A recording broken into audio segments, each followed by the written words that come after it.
السلام علیکم ورحمۃ اللہ وبرکاتہ۔ بسم اللہ الرحمن الرحیم۔ ایک جاننے والے نے بتایا اس کا ایک بہت اچھا دوست تھا جو پچھلے دنوں روڈ ایکسیڈنٹ میں مارا گیا، لیکن اس کی موت سے کچھ قباحتیں اور مشکلات کھڑی ہوئی ہیں، اور وہ یہ ہیں کہ مرنے والا انٹرنیٹ سے متعلقہ امور میں مہارت رکھنے والا شخص تھا۔ فحش مواد والی ویب سائٹ اس کی کمزوریاں تھیں اور ننگی تصاویر جمع کرنا اس کا پسندیدہ مشغلہ تھا، حتیٰ کہ اس نے اپنی ایک ویب سائٹ بھی بنا رکھی تھی جس پر ہر طرح کی فحش تصاویر کا ایک بہت بڑا مجموعہ لوگوں کی تفریح تباہ کے لیے موجود تھا۔ ویب سائٹ کی خصوصیات میں سے ایک خصوصیت یہ بھی تھی کہ رجسٹر ممبران کو نئی تصاویر یا ہر کچھ دنوں کے بعد چند تصاویر کا ایک مجموعہ خود بخود ہی ان کے ای میل پر پوسٹ ہو جاتا تھا، اور آج کل ٹیگ یا شیئر ہو جاتا ہے۔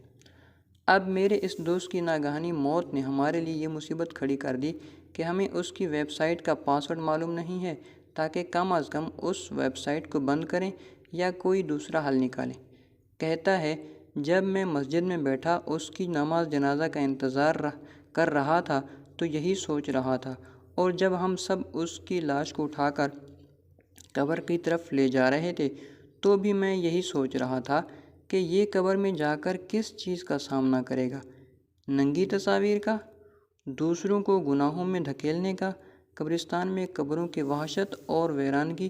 مگر جنازے کے ساتھ آئے ہوئے لوگوں کے رش کے باوجود میرا دماغ بس یہی بات ہی سوچتا رہا۔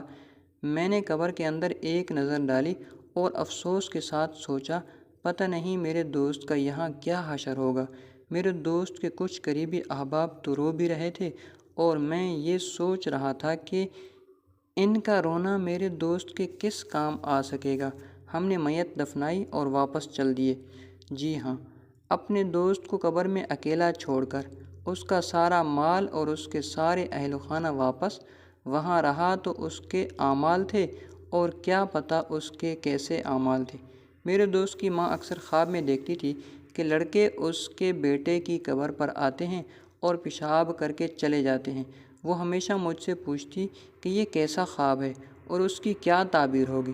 اس بیچاری کو کیا پتہ کہ اس خواب کے پیچھے کیا راز تھے۔ میں اپنے آپ کو کہتا تھا کہ خواب کی تعبیر تو واضح ہے، لڑکے وہ لوگ تھے جن کو میرا دوست ننگی تصاویر بھیجا کرتا تھا، اور وہ لڑکے یہ تصاویر آگے سے آگے پہنچاتے تھے۔ اللہ اکبر! یہ کیسا جال سا پھیلا ہوا تھا، اور کس کس کے گناہ میرے دوست کو ڈس رہے ہوں گے۔ میں نے اپنے دوست کی ویب سائٹ کی ہوسٹنگ کمپنی سے رابطہ کیا تاکہ وہ اس ویب سائٹ کو بند کر دیں، مگر انہوں نے معذرت کر لی کہ وہ ایسا نہیں کر سکتے۔ میرے اصرار پر انہوں نے مجھے یہاں تک بھی کہا کہ وہ مجھ پر یقین نہیں کر سکتے، کیونکہ جس نام اور جس پاسورڈ سے یہ ویب سائٹ خریدی اور بنائی گئی تھی وہ معلومات میرے پاس نہیں تھی۔ میں نے انہیں غصے میں بھی لکھا کہ لوگو، میرے دوست پر رحم کر دو، وہ بیچارہ مر گیا ہے، مگر وہ سب بے سود تھا۔ میں اکثر بیٹھ کر اپنے دوست کی حالت پر سوچتا کہ مجھے سرکار دو عالم صلی اللہ علیہ وسلم کے اس ارشاد مبارک کے مصداق نظر آتا، جس کا مفہوم یہ ہے کہ جو کوئی گناہ کا کوئی وسیلہ قائم کرے گا تو اس کا گناہ اور بعد میں آنے والے تمام افراد کا گناہ اس شخص پر ہوگا۔ اور میں تڑپ کر رہ جاتا، میرا دوست کس طرح لوگوں کے گناہ اٹھائے گا جن کے لیے اس نے شر کے دروازے کھولے تھے، اور کس طرح قیامت کے دن ان سب گناہوں کو اپنے کندھے پر لاد کر محشر میں جائے گا۔ میں جانتا ہوں کہ میری ان باتوں کا کسی پر کچھ اثر نہیں ہونے لگا، کیونکہ نوجوان تو اس کو محض وقت گزاری جانتے ہیں، جبکہ اللہ کی پناہ ان تصاویر کے نتائج کسی سے ڈھکے چھپے نہیں۔ لڑکوں نے ایسی تصاویر دیکھی، اپنی خواہشات کے سامنے بے بس ہوئے اور گناہوں کے گڑھوں میں گرتے چلے گئے، اور کتنے ہی معصوم بچیاں بربادیوں میں پھنستی چلی گئی۔ میرا دوست تو مر گیا، مگر میں جانتا ہوں کہ روز قیامت اس سے ضرور سوال کیا جائے گا کہ تو نے کتنی ایسی تصاویر پر اپنی نظریں ڈالی، اور تیری دوسروں کو بھیجی ہوئی تصویروں پر کس کس کی نظریں گئی، تو نے کدھر کدھر یہ تصاویر پھیلائیں، اور جن تک تیری بھیجی ہوئی تصاویر گئیں انہوں نے کس قدر آگے ان کو آگے پھیلایا۔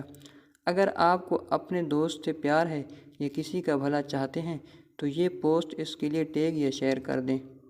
شاید کسی نہ کسی کے دل پر اثر ہو جائے، اور معاشرے میں فساد و گناہ کا کم از کم ایک دروازہ بند کر کے آپ کے شمار بھی معاشرے کے درد مند مصلحین میں ہو جائے۔ اللہ تعالی ہم سب کو ہدایت دے اور عمل صالح کرنے کی توفیق عطا فرمائے۔